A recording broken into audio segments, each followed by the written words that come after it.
各位老友記，你哋有冇試過個仔結咗婚之後1年都唔返嚟食一次飯，個女嫁咗出去1個禮拜打唔到一次電話，你打電話過去，佢話阿媽我好忙，講2句就收線。你問佢幾時返嚟食飯，佢話睇客先啦，得閒先。你等咗成個禮拜都等唔到佢嗰餐飯，你辛辛苦苦湊大佢，供書教學，幫佢買樓、結婚、湊孫，到頭來你老咗好似孤零零一個人。你唔係冇仔女，你係有仔女，等於冇仔女，晚景凄涼。呢個唔係你一個人有嘅問題，係成個香港甚至全世界嘅老人家都要面對嘅問題。香港人長壽，全世界數一數二，但係長壽唔一定代表幸福兒。你睇下新聞，成日都有獨居老人死咗幾日先俾人發現嘅慘劇。你話我有仔女氣，點解會搞成咁？今日就同你講清楚，你同仔女嘅關係搞得唔好怪晒仔女唔孝順，好多時係你自己一手造成態。你60歲前積埋啲壞習慣、壞脾氣、壞規矩，到老咗仔女一見到你就掉頭走。邊個可憐你？你今日點對人，人哋第日就點對你。呢個係因果唔到，你唔信。今日就憑住我幾十年嚟睇嘅人同事，同你分享4點心得。你聽得入耳嘅就攞去用，你覺得我講廢話嘅，咪當我唱歌。但如果你真係想晚年過得安樂，仔女孝順，逢年過節有餐安樂茶飯食，你就要記住以下呢4點。做好佢，包保你同仔女嘅關係好過你求神拜佛。先講第一點，識得退一步，海闊天空，守住自己嘅竇。好多老友記仔女大個咗，結咗婚，你仲當佢係細路。人哋2公婆幾點起身，食啲乜，點教仔你都要管。你話你係關心，但喺後生仔女嘅眼裏面，你係多事，你係冇界限。成日都話人老咗，第一樣要學識嘅就係退。你要明白一個殘酷嘅現實，你嘅屋企永遠係仔女嘅屋企，但仔女嘅屋企永遠唔係你嘅屋企。呢句話聽落好傷感，但係事實嚟嘅。我識得一位太太叫余慧，70幾歲，佢同老伴成日2頭飛去加拿大幫個女湊孫。有一排佢老伴咳得好犀利，喺街邊吐咗啖痰，個女當面話佢老豆你點解隨地吐痰甜？你話做老豆嘅有幾冇面？佢老伴即刻覺得俾個女嫌棄啦，心入面好唔舒服。呢啲事你唔可以怪個女話得唔啱，只可以怪自己唔記得咗嗰度唔係你屋企。你喺自己屋企，除咗褲喺廳度行，都冇人理你。你喺人哋屋企咳聲大啲，都嫌你嘈。所以第一個要識得嘅就係退返去自己嘅竇。你中意點就點，成日都勸人有能力嘅，千祈唔好同仔女住。你唔好以為一齊住係享福，其實係攞苦嚟辛。2代人生活習慣唔同，你早睡早起，佢夜貓子；你食得清淡，佢中意濃味；你睇粵劇，佢聽 K-pop。你點樣喺一間屋入面共存？只有忍耐，忍得一日，忍唔到一世，最後爆起上嚟，面阻阻，連親情都冇埋。你以為同仔女住係天倫之樂？我話你知，保持距離先至係維持感情嘅最好方法。金窩銀窩，不如自己嘅狗竇。你有自己間屋，你有你嘅生活圈子，你有你嘅老友，你有你嘅麻雀腳，你使乜一定要黐住個仔過日子？你有你嘅世界，佢有佢嘅世界，大家各自安好，得閒見客面，飲客茶，咁先係最舒服嘅相處方式。你唔使日日煮飯等佢返嚟食，佢唔使放工趕住返屋企應酬你，大家都輕鬆。過時過節約埋一齊去酒樓食餐飯，熱熱鬧鬧食完，你反你個竇，佢反佢個竇，幾好。使乜搞到日日對住你眼望我眼，大家都唔自在。退呢個字講就容易，做就好難。好多老人家覺得我退咗，佢哋會唔會覺得我唔關心佢哋？我退咗會唔會關係就淡咗？我話你知，啱啱相反。你退咗，佢哋反而會覺得你尊重佢哋，反而會更加願意接近你。你成日黐住佢哋，只會覺得窒息，想逃走。你退一步，佢哋就行近一步。呢個就係人嘅心理。你逼得越緊，佢走得越遠；你放得越鬆，佢就離得越密。就好似手捉沙一樣，你揸得越實，啲沙就流得越快。你攤開手掌，啲沙反而留喺度。同仔女相處都係同一道理。你退唔係放棄，而係換一個方式去愛佢。你由以前嘅參與者變成一個守望者，你企喺度睇住佢，佢有需要你幫手，你伸出援手；佢冇需要，你就默默守護。呢種愛更加有智慧，更加令佢哋舒服。再講第二點，識得忍，忍一時風平浪靜，管住自己把口。除咗要退，仲要識得忍。忍咩啊？忍你把口。好多老友記臨老最中意就係教仔。你以為你食鹽多過佢食米，你嘅經驗就係金科玉律。你成日話你咁樣做唔啱嘅，點解唔聽阿媽講？你以為你係為佢好，其實佢覺得你煩。你睇下嗰位余慧，佢個孫喺加拿大凍到死都唔肯住多件衫，佢驚個孫凍親，死都要幫佢笠多件衫。結果呢，個女同佢講，寧願個仔凍親，等佢自己承擔後果，都唔想強迫佢。你話邊個啱？冇話邊個啱。時代唔同咗，教仔嘅方法都唔同咗。你覺得佢唔啱，佢覺得你老土，你同佢嘈有咩好處？你覺得委屈，佢覺得你蠻不講理，最後只會搞到關係破裂。忍唔係叫你乜都吞晒落肚，而係叫你學識揀時候講嘢，學識用咩方式講嘢。你今日見到佢做錯嘢，你即刻出聲鬧佢，佢一定聽唔入耳。但係如果你等佢心情好嘅時候，好似傾閒偈咁，輕輕帶過。我上次見到你咁樣做，我覺得如果第二啲方式可能會好啲。不過你嘅事你自己決定啦。佢反而可能會諗，你講嘅嘢，你鬧佢，佢就駁你。你好聲好氣講，佢反而會聽。呢個就係溝通嘅藝術。老一輩人最缺乏嘅就係呢樣嘢。又或者有啲嘢你根本唔使講。你個仔做生意蝕咗錢，你唔好喺度指指點點，話佢當初唔聽你講，你個女湊仔湊到好攰。你唔好話佢懶，話你當年一個人湊幾個都冇出聲。你想幫手就靜靜雞幫，幫完就走，唔好留低邀功。你想俾意見就講一次好啦，佢聽就聽，唔聽就算，千祈唔好重複又重複。好似錄音帶咁，聽到佢哋驚。你話你忍唔到，你話你見到佢做錯嘢唔出聲會忍到病，咁你就要諗你出咗聲之後搞到關係破裂，大家面阻阻，你會唔會更加病？有時人老咗要學識睇開啲，佢行佢嘅路，你行你嘅橋。佢撞板係佢嘅事，你提過醒就夠，唔好再勞氣。你勞氣傷嘅係你自己嘅身體，佢唔會多謝你，只會覺得你煩。你記住一個道理，佢已經大個啦，佢嘅人生由佢自己負責，你嘅責任已經完咗。你由佢細個湊到佢大，你已經做咗你應該做嘅嘢。而家佢嘅成敗得失係佢自己嘅事，你睇得開你就忍得到，你忍得到你哋嘅關係就會好。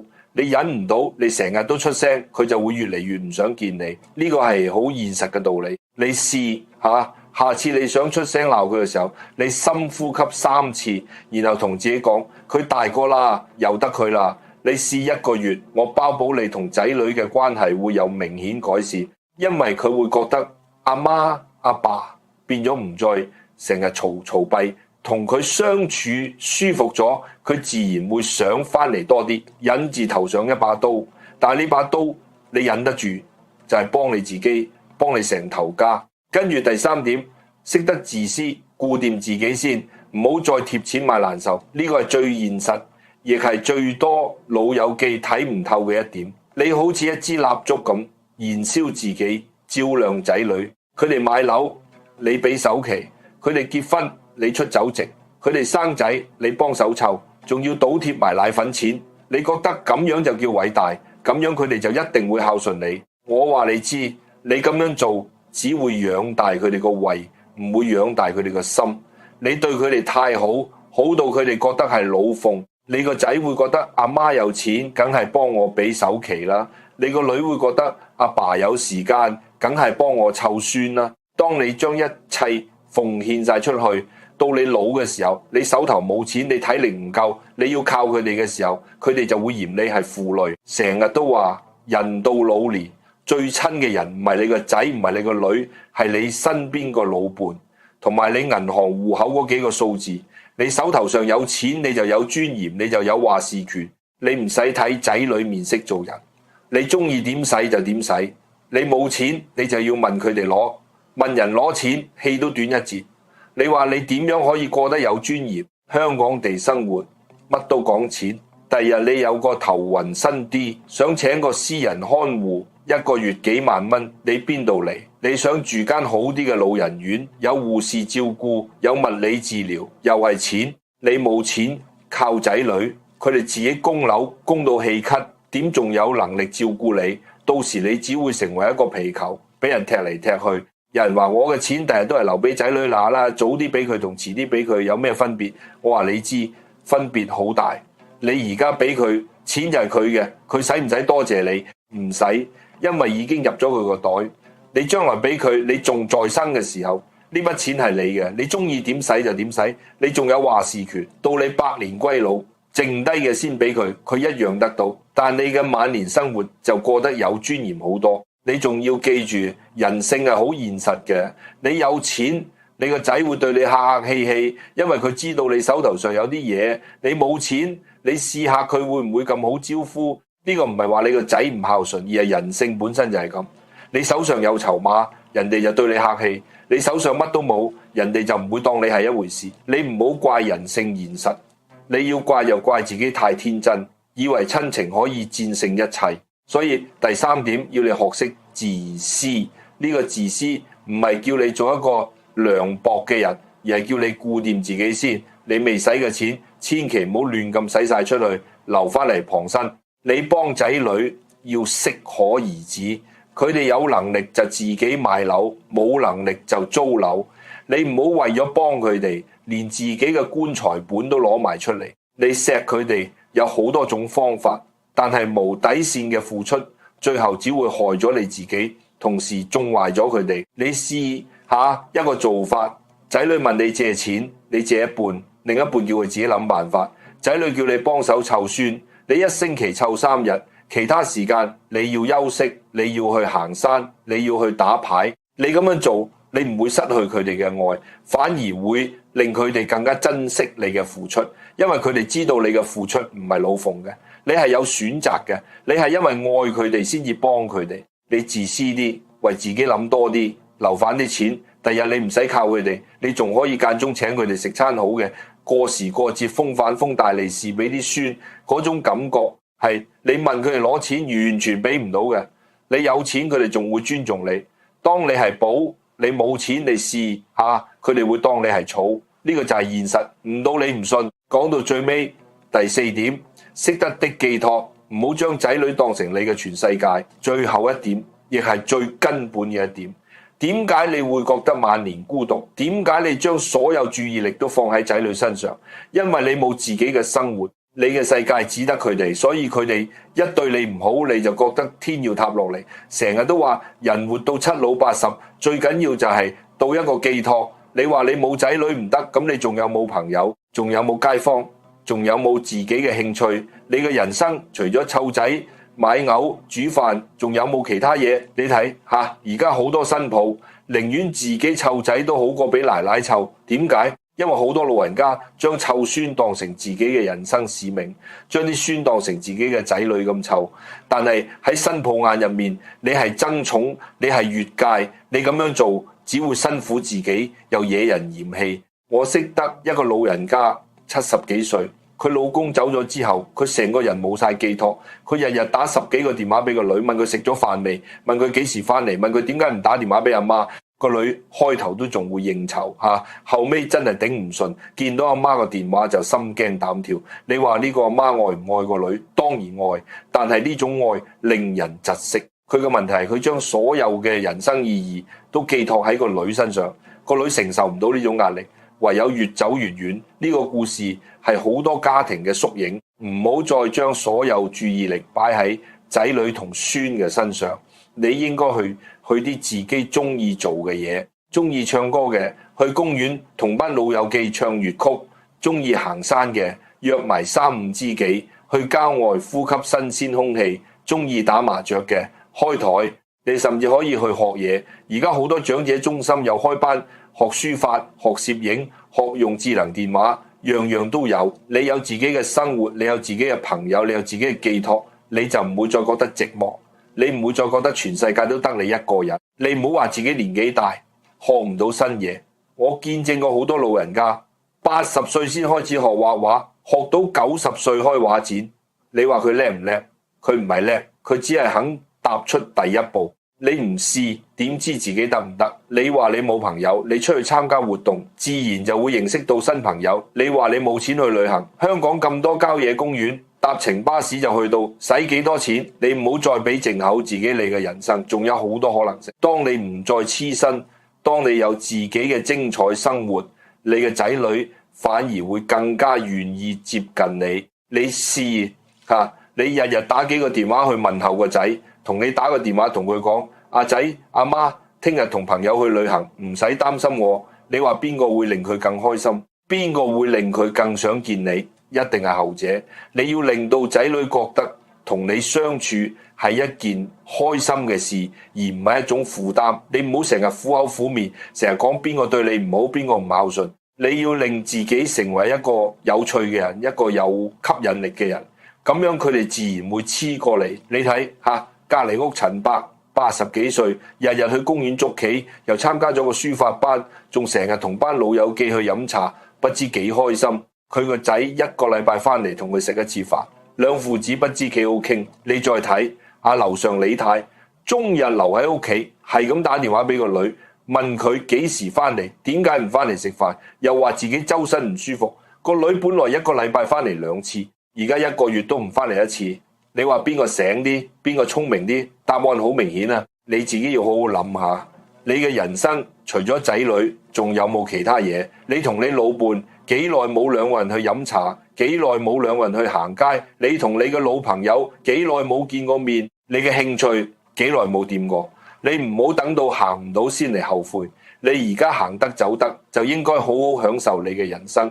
你開心，你身邊嘅人就會開心。你唔開心，你成日愁眉苦臉，你嘅仔女見到你都唔開胃，點會想黐住你？所以話寄託唔單止係為咗你自己，亦係為咗你同仔女嘅關係。你有一個充實嘅生活，你就唔會再將所有壓力放喺仔女身上，佢哋就會覺得同你相處好輕鬆，自然就會想多啲見你。呢個係一個良性循環，你點解唔試下？講咗咁耐，都係想同各位老友記講，晚年幸福唔係靠祈求翻嚟嘅，係要靠自己爭取翻嚟嘅。你同仔女嘅關係係你幾十年嚟一手一腳建立嘅。你今日覺得佢哋唔孝順，你都要諗下自己以前嘅教育方式有冇問題，自己嘅相處方式有冇問題？你係咪管得太多？你係咪講得太多？你係咪付出得太多？多到佢哋覺得老奉，你係咪將所有人生意義都放喺佢哋身上，搞到佢哋透唔到氣？你今日肯面對呢啲問題，你嘅晚年就有救。你今日仲係覺得自己冇錯，全部都係仔女唔孝順，咁你就真係冇得救。你諗下，如果你係你個仔、你個媽成日管住晒，成日鬧你，成日問你攞錢，或者成日塞錢俾你，但係要你聽佢話，成日打電話騷擾你，你會唔會想成日見佢？你一定唔會。你將心比心，你就明白點解你個仔女會越嚟越疏遠你。而家仲未算遲，你仲行得、走得、食得、瞓得，你仲有時間去改變呢種關係。唔好等到你病咗瞓喺床度，先嚟後悔當初點解唔早啲改變。到時你想改，都已經冇力氣去改。記住講嘅4點，識得退返自己嘅生活，唔好再介入佢哋嘅家庭。識得忍一時風平浪靜，管住自己把口，唔好再囉囉嗦嗦。識得自私，顧掂自己先，守住自己嘅錢，你嘅尊嚴就喺嗰度。識得即寄託，將注意力由仔女身上移開，到屬於自己嘅精彩人生。你做好呢4點，我包保你嘅晚年生活會安樂好多，仔女自然會孝順你，你哋嘅關係自然會好轉。唔好再問點解仔女唔理你，先問自己有冇做好呢4點。你唔好以為呢4點好容易，做起身一啲都唔容易。退會唔會覺得自己好似放棄咗佢哋？忍會唔會覺得自己好委屈？自私會唔會覺得自己好涼薄？寄託會唔會覺得自己好自私？我話你知，呢啲都係你嘅心理關口，你要過到自己個關。但係你諗深一層，你退係為咗俾空間佢哋成長，你忍係為咗家庭和諧。你自私係為咗自己嘅尊嚴同保障，你寄託係為咗自己嘅快樂，亦係為咗減輕佢哋嘅壓力。你嘅出發點全部都係為咗大家好，你點解要覺得自己唔啱？人活到呢個年紀，最緊要係乜？唔係攞幾多錢翻屋企，唔係幫仔女做幾多嘢，而係自己過得開心，仔女過得安樂，你安樂佢就安樂。你唔安樂，成日怨天怨地，佢點會安樂？你成日話佢唔孝順，你又有冇諗過？你有冇令佢覺得孝順你係一件開心嘅事？定係你成日都苦口苦面，令佢覺得返到嚟好似審犯咁？邊個會中意？你話你怕孤獨，怕冇人理，但你越係怕，就越係將佢哋箍得越緊，佢哋就越想掙扎走開。你不如放開手，由得佢哋飛，你專心做好自己嘅事，過好自己嘅日子。你開心，佢哋就放心；你健康，佢哋就安心。你做到呢4點，你嘅晚年生活一定係合家歡樂，唔會再係孤零零一個人。你試下跟住做，我包保你半年之後，你個仔會主動打電話問候你，你個女會爭住同你飲茶，因為你已經唔再係嗰個只會埋怨、只會管束、只會付出到冇底線嘅老人家，而係一個有自己生活、有自己尊嚴、令人尊重嘅長輩。佢哋會以你為榮，會覺得有個咁醒目嘅阿媽阿爸係一件好有面嘅事。到時你唔使追住佢哋，佢哋都會爭住翻嚟黐住你。你再諗下，如果你堅持唔改，繼續你而家嘅相處方式，10年之後會點？你同仔女嘅關係只會越來越差，你嘅身體只會越來越差，你嘅心情只會越來越差。到時你病咗，冇人理你，你一個人喺間屋入面，嗰種淒涼你頂得住咩？你今日有得揀，你揀改變，你就有一個唔同嘅晚年；你揀唔改變，你就繼續行你而家條路，直到行唔到為止。你話你係聰明人，你應該知道點揀。今日講到呢度，希望各位老友記聽得入耳，唔係想教訓你哋，而係真係想大家晚年過得好，你過得好，你嘅仔女先會過得好，你哋成頭家先會真正嘅合家歡樂。我哋下次再傾過。